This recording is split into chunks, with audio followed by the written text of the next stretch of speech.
So I like the Cubs on the money line, but I'm going to take a little pivot here and I'm going to go with Kyle Hendricks to record a win for plus 205. You really can't beat it for the value. Has a 1.93 ERA in two starts on the road this season. Opponents are batting just 122 on him when he is the visitor. And when you look at it, a lot of that is because of an 8 inning shutout against the Giants on June 10th. But still, he's pitched really good overall this season. Doesn't matter what ballpark he's in. He's got a 2.86 ERA. He's got a whip just over one.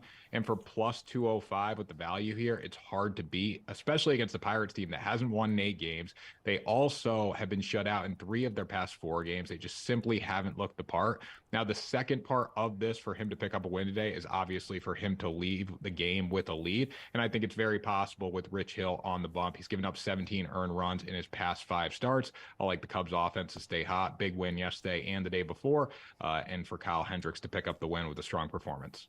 Yeah, so you're going to like this play here. It might be a little against the grain, but I'm going to go with the Oakland A's plus 1.5 against the Guardians here. I don't love it, but considering how hot they've been on the run line, it's worth taking a chance here. I saw a tweet from our guy Greg Peterson over at VSiN the other day. The A's are 12-2 on the run line in their past 14 games, and their run line value is always really good because they're not that good of a baseball team. You're getting it for minus 135 tonight. Many times you can get it for plus money, especially at the beginning of this run line streak. Paul Blackburn's going to pitch for Oakland. He's been one of their best guys this season. 3.48 ERA with a 1.35 whip in 20 innings of work. He's shown really good location, and he's also limited home runs. Not that the Guardians are going to hit a lot of them tonight, but I still like him to be good. Gavin Williams going to make his big league debut for Cleveland. He's been very good in AAA, but I think Oakland is just a little better than a AAA roster. I know that's not saying much, but hopefully Yeah. they can deliver a little bit here and welcome him to the big leagues.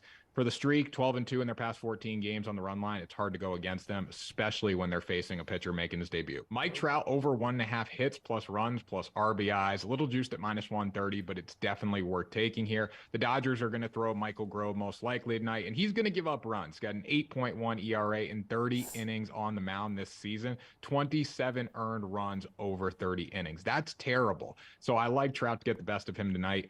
Trout's gone over this total in 3 of his past 5 games. And the best part about this matchup is that all of his power has come off righties this season. 13 of his 15 homers have come off right-handed pitching. He also has a OPS that's nearly 200 points higher off righties compared to lefties. Now, knowing that Michael Grove is not the best pitcher in the world and knowing that Trout's one of the best players in the world, I like this matchup a lot. I love Corey Seager. He came through Yeah. for me prop wise last night. Unfortunately, the Texas Rangers couldn't come through for me money line wise. But, anyways, talking DFS right now. Love him to be dominant tonight. He's batting 367 with 10 homers and an OPS over 1,000. He's got 5 doubles in his past 5 games and coming off a 5 RBI performance. He's as locked in as the plate at the plate as you're going to find out of any big league hitter. Going against Michael Kopech, who we've all talked about on this show. We think he's going to regress back towards the mean a little bit tonight. 3-5 with an ERA just under 4, 1.27 whip there. I don't like him to be that good tonight. I like the Rangers to bounce back, especially after a tough loss last night and the way they lost it with a bad call and just, not being able to respond multiple times. I think the Rangers come out and hit. There's going to be opportunities for Seager to drive runners in tonight, and he's also going to perform as well. Yeah.